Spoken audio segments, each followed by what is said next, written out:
निरंजन अलख निरंजन अलख निरंजन। एक एक करत नाथ अवतरित होत आहेत।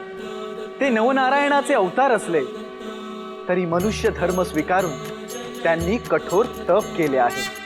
हे सर्व करण्यामागे त्यांचा एकच हेतू आहे, तो म्हणजे जीवसृष्टीचे संतुलन करून कल्याण करणे। हे समजून घेतले पाहिजे की हे करत असताना त्यांचं आयुष्य त्यांनी अत्यंत कठोर नियमांत बांधून घेतले आहे। कसलेही भौतिक सुख त्यांच्या वाट्याला नाही।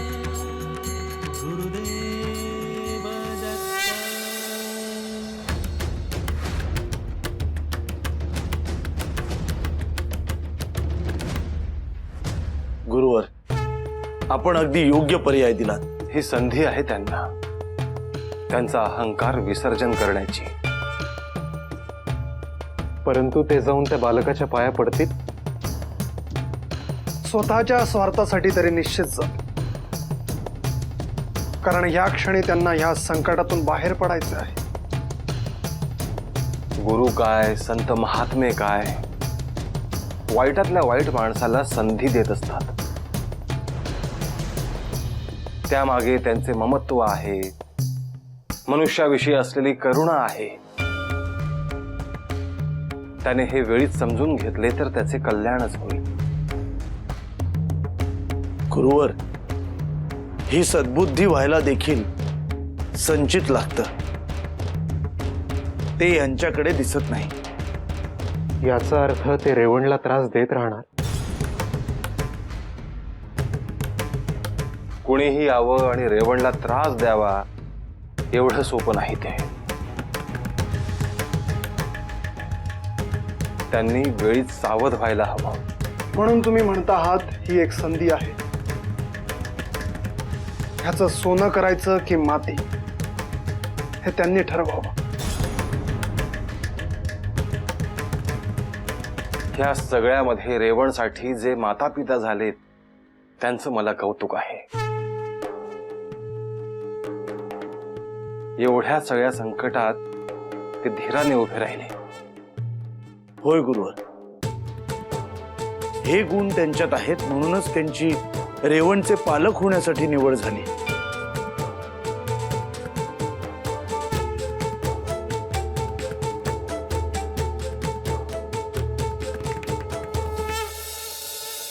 रेवण तुमच्याकडे सुपूर्त केला आहे त्याला विशेष कारण आहे। त्याची काळजी तुम्ही करणे अपेक्षित नाही। हा जो काळ आहे तो त्याच्या सहवासात घालवावा। रेवणचे संगोपन म्हणजे सेवाच आहे। तुम्ही निश्चिंत राहा, काळजी तो घेईल।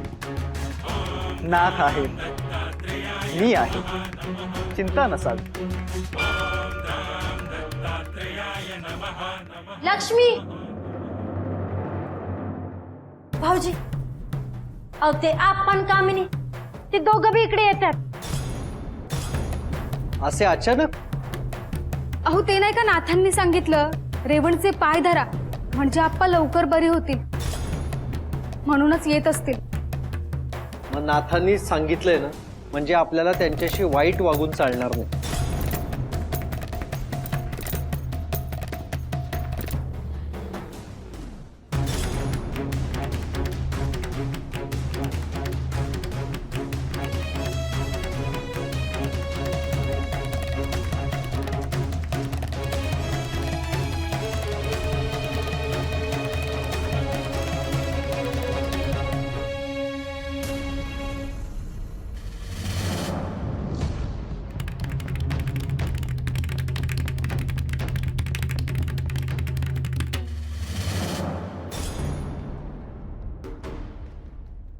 लक्ष्मी, भाऊजी, रेवणच्या पाया पडायचं, त्याला घेऊन येता का?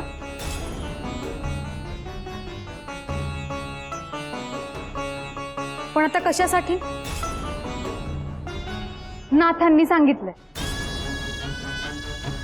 पण रेवणच्या पाया पडून हे बरे कसे होतील?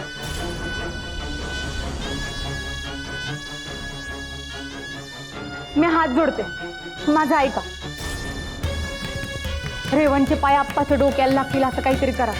त्या रेवणचे हात लागो नाही तर पाय लागो, काय बी होणार नाहीये.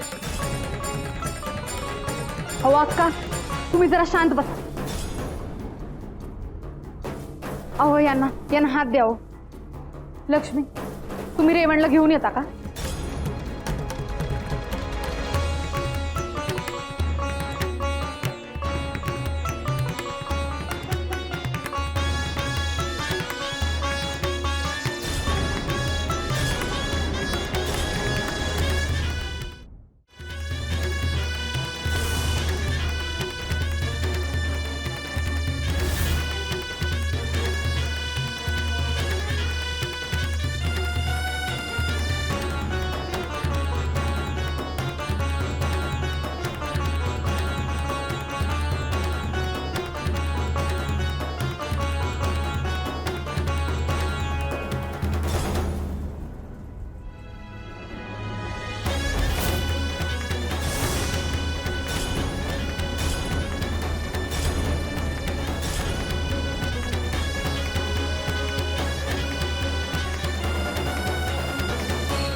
कामिनी, अगं अगं मी बरा झालो. हे बघ, अगं मी बरा झालो. अहो खरंच की काय? अहो तुम्ही बरे झाले की?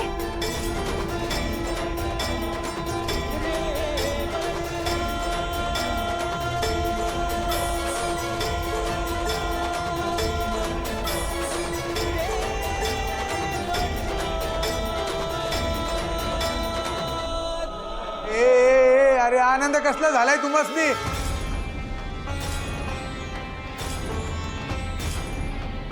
त्या पोरांनी पाय पडायला लावलाय तुम्हाला.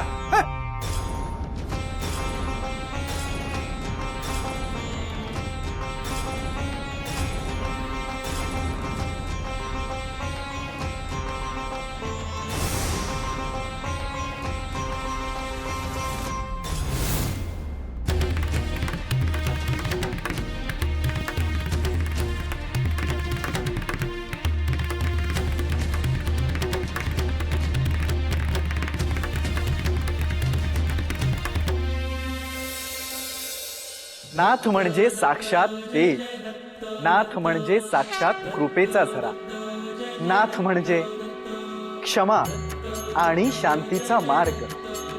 रेवणचा नाथ पंथात प्रवेश करण्याची आवश्यकताच नाही. तो नाथ पंथातच आहे. त्याच्या सहवासात जो येईल त्याचे कल्याणच होणार. आता आपण आपलं कार्य सुरू करू. इथून प्रस्थान करू. जशी आपली आज्ञा बरोबर. मी आणि कानी इथून पश्चिमेला जातो. आम्ही उत्तरेकडे जातो. रेवण मोठा झाला की पुन्हा इकडे येऊ आणि भेटू त्याला. होय, निश्चित. तोवर जे इच्छित कार्य आहे ते सुरू ठेव. होय, रेवण सध्या बालस्वरूपात आहे. त्याला जेव्हा समजायला लागेल तेव्हा श्री दत्तात्रेय आणि श्री महादेव जशी आज्ञा करतील तसं पुढील कार्य ठरवू. गुरुवर, माझ्यासाठी काय आज्ञा आहे? जे अधर्मी आहेत, जे सज्जनांना त्रास देत आहेत, जे असत्याच्या मार्गावर आहेत, अशांना शासन करायला हवं.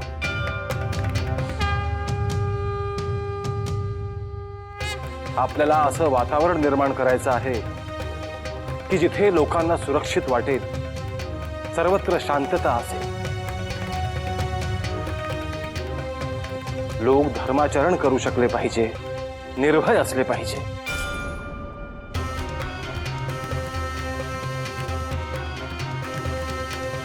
आपण सांगता आहात तसेच घडेल.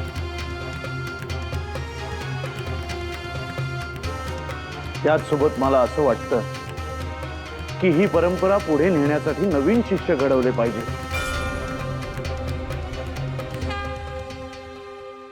ही परंपरा सर्व प्रचलित केली पाहिजे. अगदी योग्य बोललात आपण. आता प्रस्थान करू.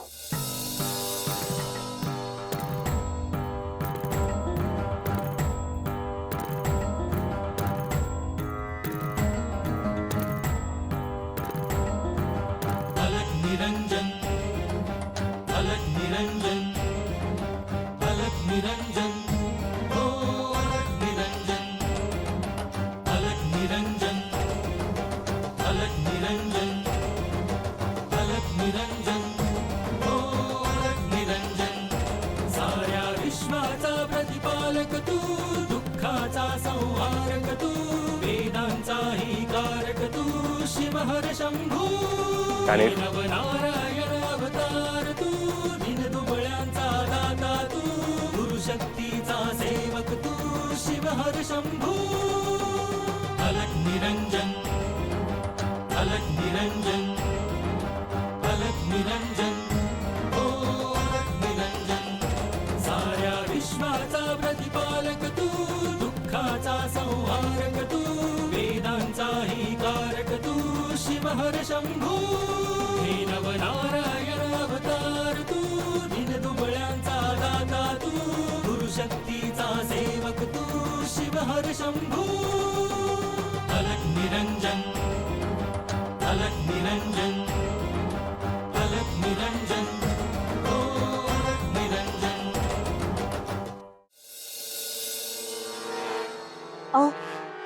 आता कसं वाटतंय? बरंच आहे, पण डोक्यात आग आहे नुसती. अहो पण कशाची? त्या लहान पोराच्या पाया पडायला लागले याची. माझा ऐका, आता काही दिवस गप राहा, कुणाला काही बोलू नका, समजणे हार चालू द्या. त्यानं काय होईल? ह्या यायला आपली काय चूक झाली? काय? आपण उघड उघड वाईटपणा घेतला. मग लपून छपून करायचं काय? अगं समजून घ्या, अख्ख्या गावाला समजलंय आपलं आणि त्या रेवणच्या घराचं वाकड आहे म्हणून. ए मग भेटतो काय म्या? पर जे काम गोड बोलून होणार असेल तर कशाला उगाच वाईटपणा घ्यायचा? असं म्हणतीस वय? ध्यानात येतंय ना? होय, चतुरच बर का तू. चला काहीतरी.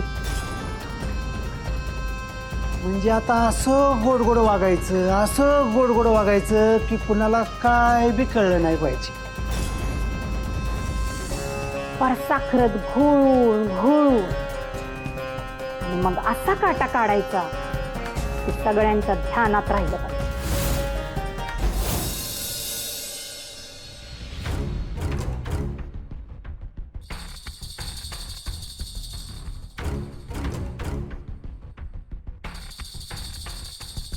गुरुवर, सूर्यास्त होईल. आपण इथेच एखाद्या मंदिरात थांबूया. होय गोरक्षा. गावाबाहेर तिकडे एक शिवालय आहे. मी या मार्गावरून पूर्वीही गेलो आहे, त्यामुळे मला ठाऊक आहे. जाऊयात गुरुवर. चल.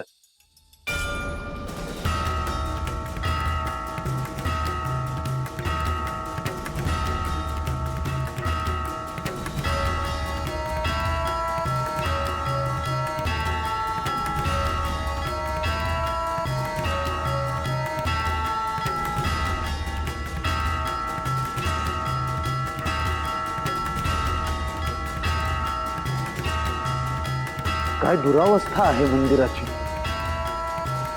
गावातून इकडे कोणी येतही नसावं. मंदिराची पडझड झाली आहे. त्यावर वनस्पतीही उगवल्या आहेत. मंदिर म्हणजे एका अर्थी ऊर्जेचं केंद्र असतं, परंतु ते खूप कमी जणांना ठाऊक असतं. गुरुवर आपण आज जाऊन पाहूयात का? होय गोरक्षा, काहीही झालं तरी इथेच थांबूयात रात्री. आज जाऊन बघायलाच हवं.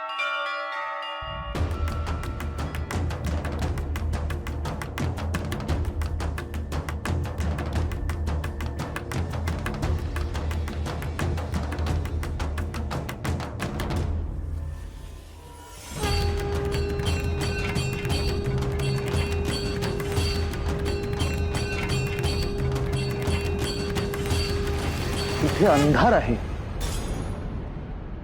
साधा कोणी दिवाही लावलेला नाही.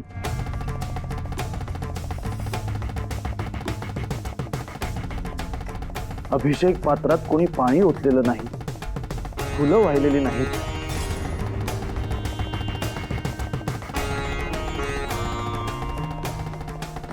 प्रथम दिवे लाव गोरक्षा. जशी आज्ञा गुरुवर. आदेश आदेश. अलग निरंजन निरंजन निरंजन निरंजन.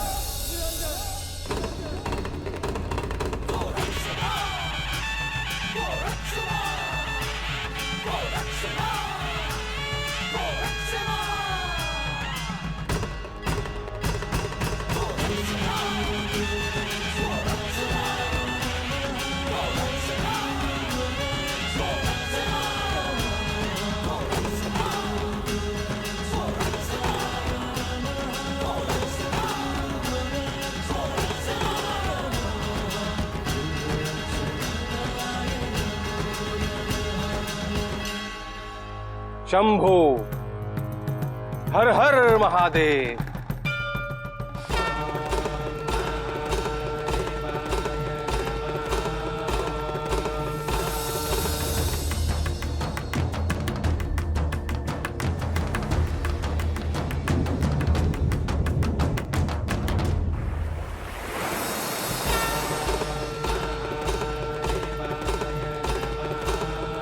काळ पुढे सरकत होता. नाथ परंपरेचे कार्य सुरू होते. रेवण मोठा होत होता. नवीन पर्व सुरू होणार होते.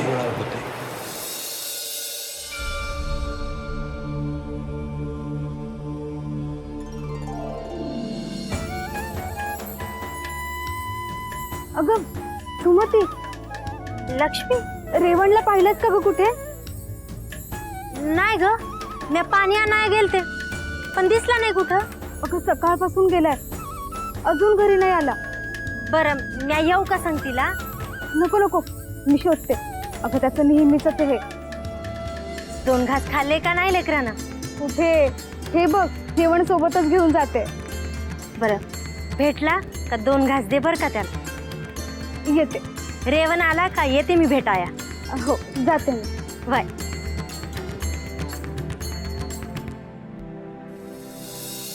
रेवण, रेवण, कुठे आहे हा मुलगा?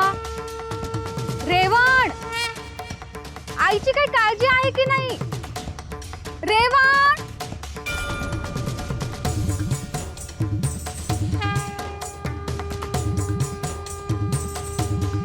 रेवण, सगळी कामं सोडून तुझ्या मागे फिरत बसावं लागतं. तहान नाही, काही नाही, कुठेतरी नक्कीच एकटा बसला असशील. रेवण,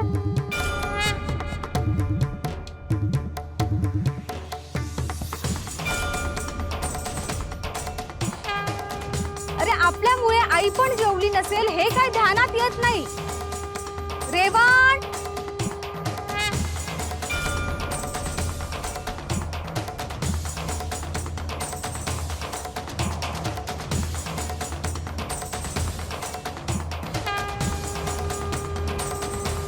रेवण,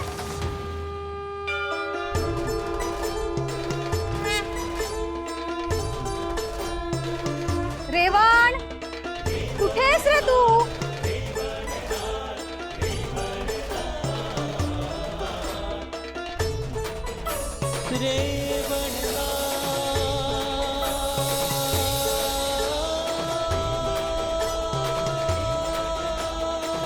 थकले रे मी.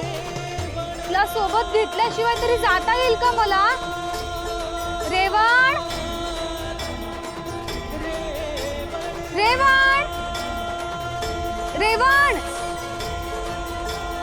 कुठे गेलास रे तू? रेवण.